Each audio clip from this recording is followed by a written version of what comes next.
Bismillahirrahmanirrahim. Now,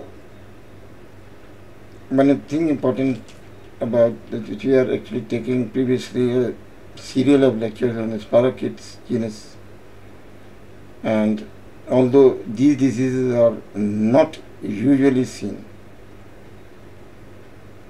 I already said that because of the lack of the facilities which are available in the different geographical areas like Pakistan, which is a developing country,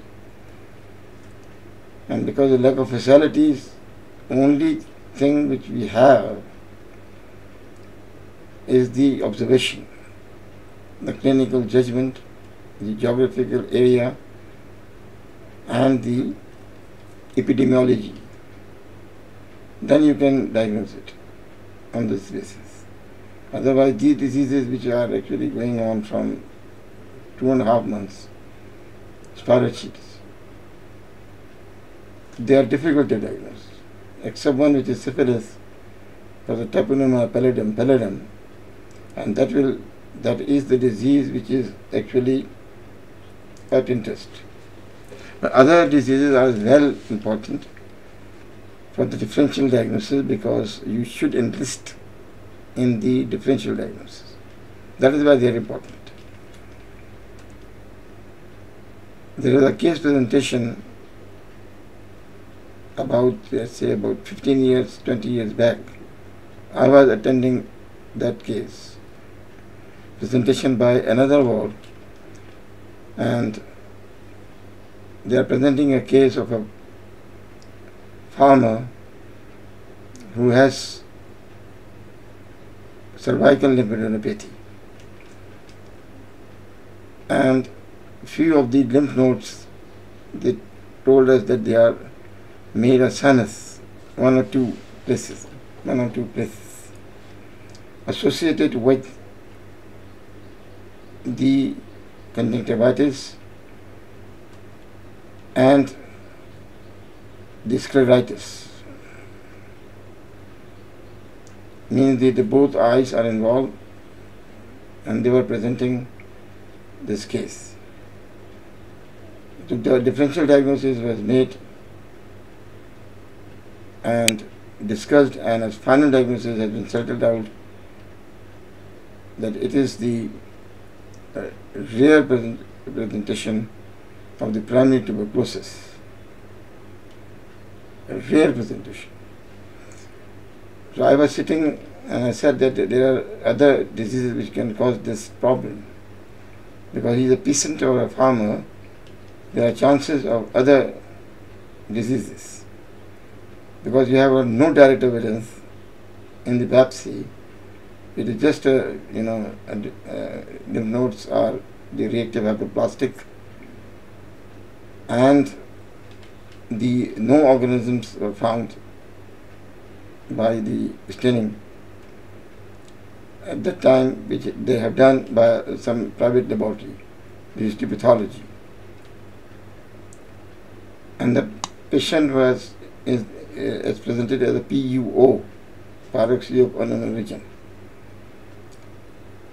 So I said in my comment, because I was sitting also as a registrar of the medical unit, that there are other diseases which can cause the same presentation.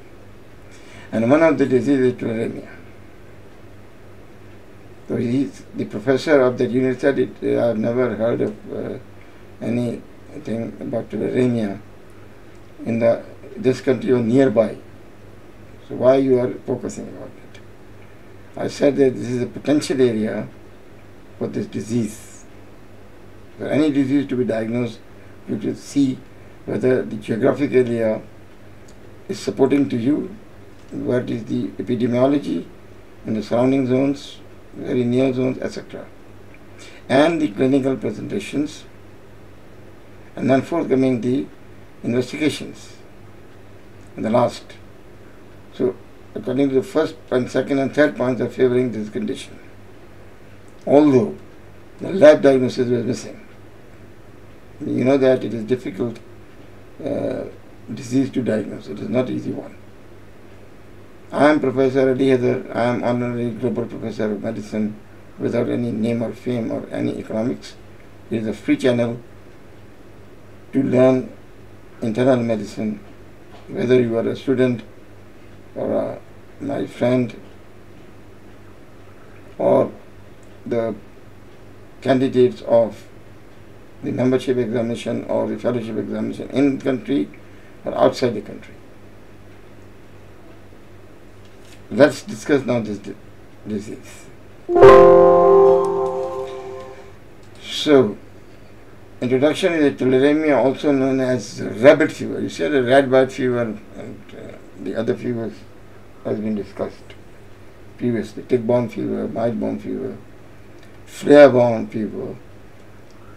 Now it is the disease of the rabbit-borne, or the family of the rabbit. Rabbit fever is an infectious disease. Do we have the rabbits in your country? This is my question. Or hares, or rabbit. I've seen in my own eyes in the Karachi University, there is a jungle. You have seen also that. A big jungle is there. And forest, in this forest, I have seen with my own eyes very, very rapidly moving objects and identified as rabbits in this area. There are 3 or 4. So the rabbit fever, it means that the source of infection may be possible in your country. This is another clue. It is an infectious disease caused by the bacterium. This is important to remember, that Francisella tularensis. It is actually a gram-negative organism. It is classified under this heading that is very near to the spirochetes. It is a gram-negative, small bacteria. It is typically spread by, other than rabbits, deer, flies, and ticks, in contact with infected animals. CDC regard the Francisella tularensis as a viable biological warfare agent. Remember, this is disease now, because it is a rare disease, one. Secondly, it may be used as a biological warfare agent, and it has been included in the biological warfare programs of the United States. Like, for example, the biological warfare weapon, you have the plague, you have got another one is brucella, species of brucella, which can spread very, very easily, and the other organisms which are not very uncommon, but they can spread like a wildfire and kill the persons at the places. One of the organisms recently, one year back, there is nothing but the coronavirus, corona and coronavirus. So they included the coronavirus as a biological warfare. It will be spread like anything. Just like the coronavirus, the Francisella tularensis also will spread because of the support of the geographical areas and the presence of the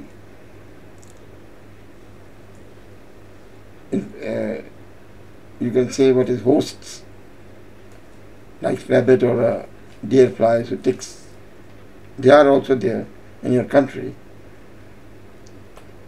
And this is the Cranospeni is an insect subfamily in the family Tabendi, commonly called the deer flies or the sheep flies.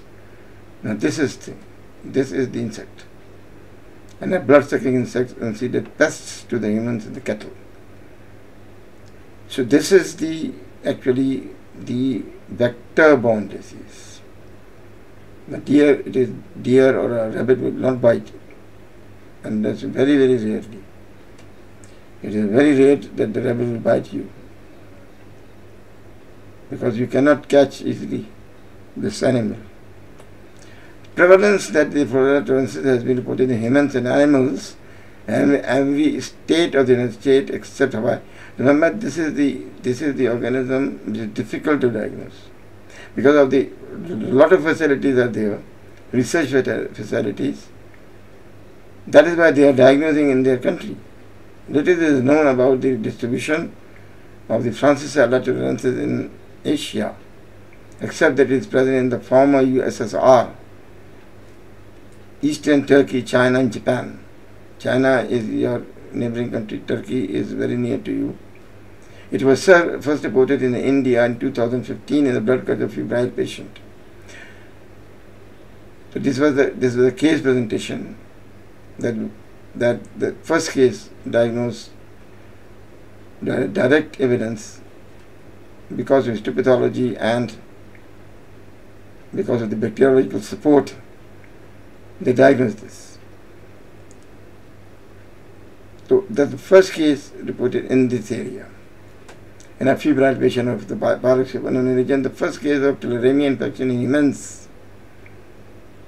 It is in an animal. But here, the human is concerned in the 1980 in Mariban in the Kurdistan province of Iran. However, there is a scarcity of the data concerning the Francisella tularensis in Pakistan. There is scarcity of data. Remember, this is what is written in a paper of an epidemiologist, that it is because it's difficult to diagnose, very difficult.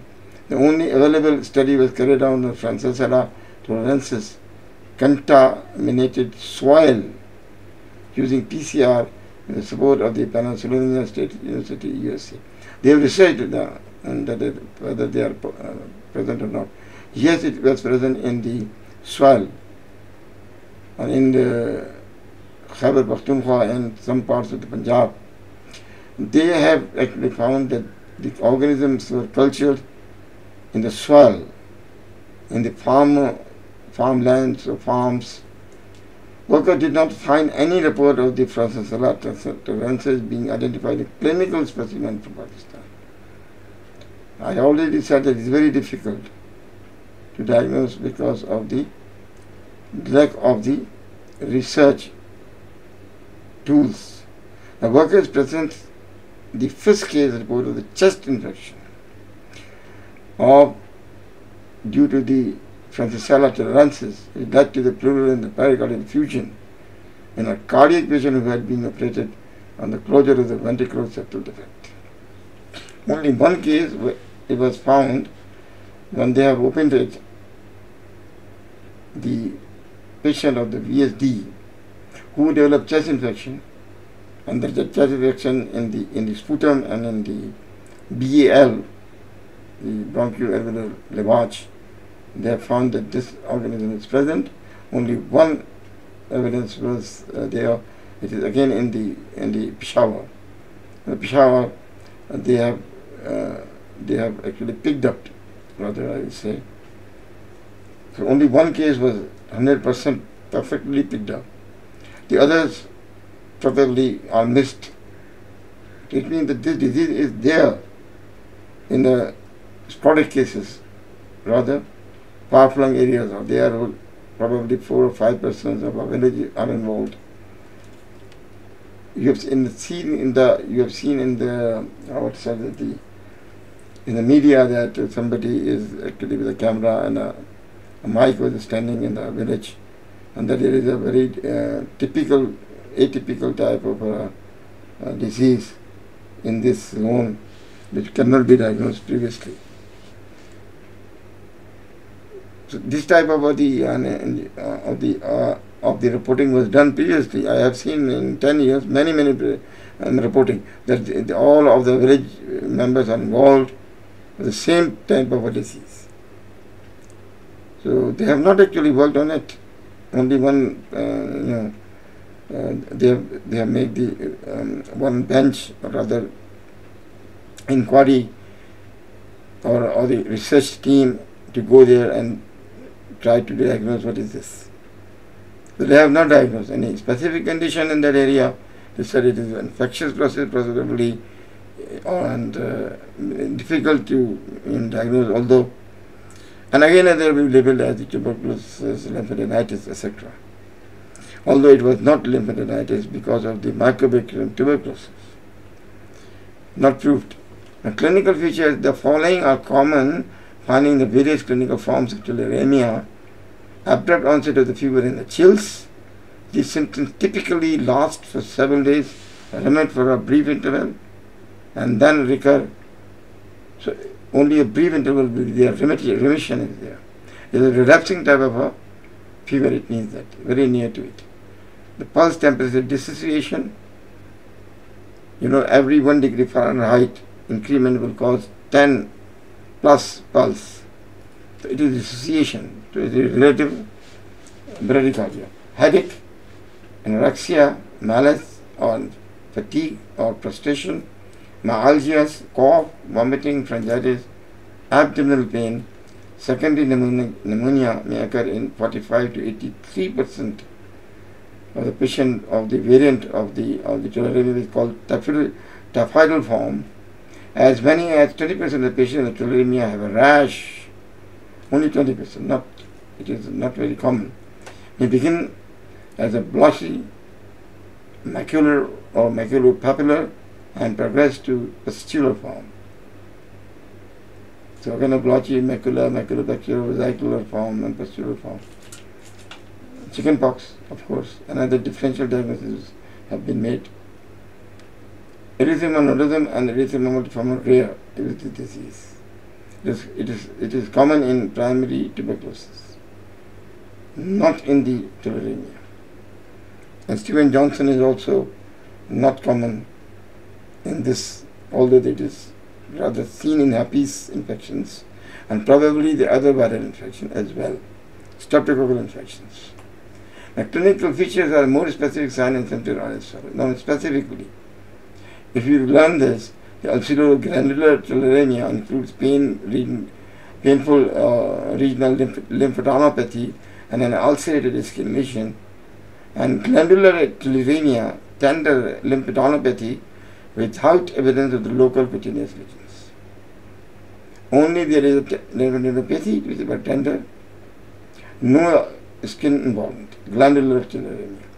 Oculoglandular tularemia, unilateral conjunctivitis, corneal ulceration, lymphadenopathy, photophobia, lacrimation, lid edema, and maybe possibly rarely vision loss. Oculopharyngeal tularemia, stomatitis and exudative pharyngitis or tonsillitis, abdominal pain, nausea, vomiting, cervical lymphadenopathy. It can cause diarrhea, gastrointestinal bleeding. Is another variant. Is intestinal tularemia, abdominal pain, vomiting, and diarrhea. Only the intestinal symptoms. So it is paratyphoid probably, or a non-typhoidal salmonellosis, and other diseases will cause the same thing. And this is a pneumonic tularemia, dry cough, dyspnea, and pleuritic chest pain. Hemorrhagic type of the pneumonitis occurs in this condition. That is where the patient will die, just like in other diseases I already said about it. Like, for example, in the cases of the pneumonic plague. That is a weapon, biological warfare weapon. And that is the same thing happening here. All village members are involved. Nobody left. According to the survey which was done in the, in the media, they are telling that it is a magical or very atypical type of a disease which have not diagnosed by anybody in that tertiary care hospitals. It is difficult. The typhoidal tularemia, fever, chills, myalgias, and malaise and weight loss. The presentation is just like typhoid, salmonella, typhoid, fever, chills, myalgia, malaise, weight loss. Some of the abdominal, people have got abdominal problem as well. It is a bacteremia actually, bacterial phase of the Francisella toleransis. Now you see this lesion in this area, and this is seen here as this ulcerating type of a lesion. This is the glandular type. This is the oculoglandular or oculopharyngeal, oculoglandular, with the glands here involved and the pharyngitis, and oculoglandular probably, or oculo, or only glandular, because now these eyes are not involved in this case. So these cases are the glandular type of the variant. You see, only one thing is there: if the ulcers are there, it is not included in the diagnosis. It is another variant of the Francisella tularensis. Now this is the oculoglandular. Eyes are involved. You see the inflammation, and this is the part that is involved here, and the eyes are involved. So this is oculoglandular. Now it is the pneumonic type which is seen here. This is the part which is involved, and this is the part which is involved in resolving fashion bilaterally, and the other parts are in mid zones and the lower zones, most of them, with evidence of the pleural effusion, because the costophrenic angle have gone on this side completely. Pleural thickenings are there. This is the pleural thickening.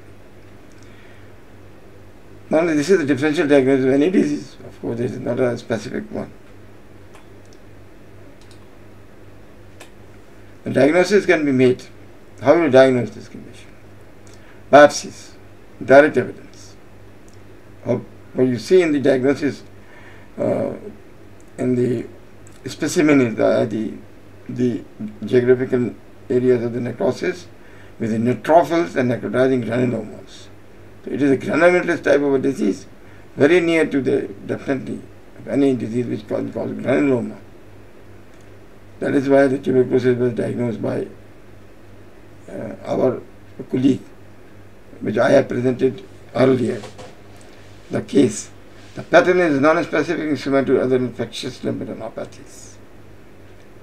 The biopsy, you see this type of thing, so it is not specific. Unless you will see the staining and you see in the high power microscope the evidence of the Francisella tularensis. The lab isolation of the Francisella tularensis requires special media if you want to culture it, like buffered charcoal yeast extract agar. It cannot be isolated in a routine culture. No, not at all.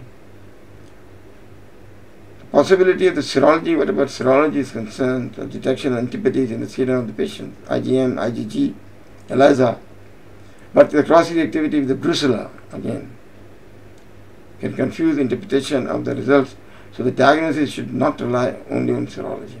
You have to go for the other diagnostic tools which I have said previously. You should add in this. If your scoring is more or very near to the disease, then you can diagnose. You have got this thing, necrotizing granulomas, neutrophils, no evidence of the acid-fast bacilli. The molecular methods such as the PCR available in the reference laboratories, but they are not very helpful tool in this condition.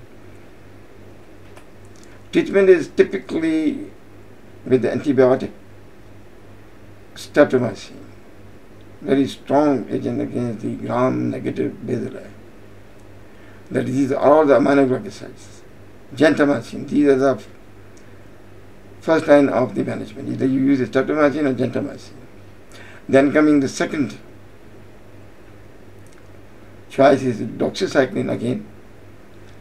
And then third one is ciprofloxacin or fluoroquinolones may also be used. Nowadays they are also using the moxifloxacin. It's easy to prescribe this drug, and you can chemoprophylaxis can be given to the people of the village or area where it was diagnosed. So this is the treatment of the streptomycin, gentamicin. You can combine streptomycin with the doxycycline, you can combine the gentamicin with the ciprofloxacin. Dual therapy can be done, triple therapy can be done. But only the monotherapy is effective if you use for 2-3 weeks continuously. Then it is definitely the disease is localized or focalized. Prevention is that the vaccines against the tularemias have been available, but there is no safety because of the different variants are there. The live attenuated vaccine being the most thoroughly researched and most likely candidate for approval, but they have not approved yet by FDA. Subunit vaccine candidates such as kill the whole cell vaccines are also under investigation. However, research has not reached a state of the public use. So they are under process. They have not completed their research project.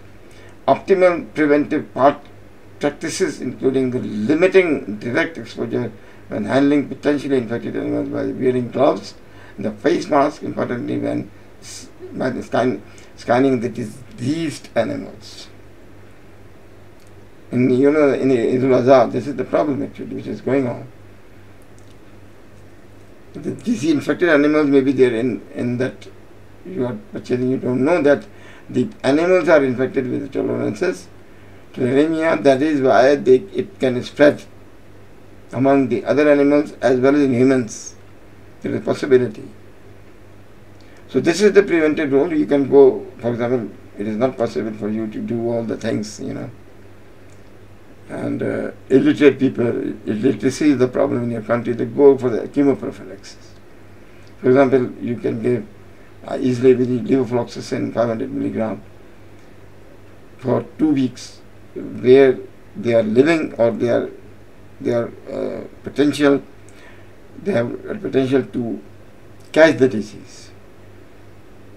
So this is the presentation actually which I want to only thing I am saying that it may be a differential diagnosis of many of the diseases, especially remembering that if it's restricted amount of the people are involved in one village or area, geographical area, and mostly the glandular forms, they are very mostly 60 to 70% are oculoglandular, glandular, or oropharyngeal, etc. The lymphadenopathy, cervical lymphadenopathy, specifically speaking, are very, very important, that you have to exclude this diagnosis. If the other diagnoses are possibly as sarcoidosis and there are other things, it is okay, fine. If, for example, it is not diagnosed, you haven't diagnosed yet the tuberculosis or sarcoidosis or other diseases which can cause the cervical lymphadenopathy for a very prolonged period of the time. Then infectious mononucleosis, 3 weeks, 4 weeks, 5 weeks. It is under again the list of that cervical lymphadenopathy. I hope that you have, I don't know, it is a dry subject. The students are, I am a student also, I learned from your experience. You've seen any type of this weird type of illness in the areas of the Sindh or in Punjab, possibility of the tularemia is there. Assalamu alaikum wa rahmatullahi wa barakatuh.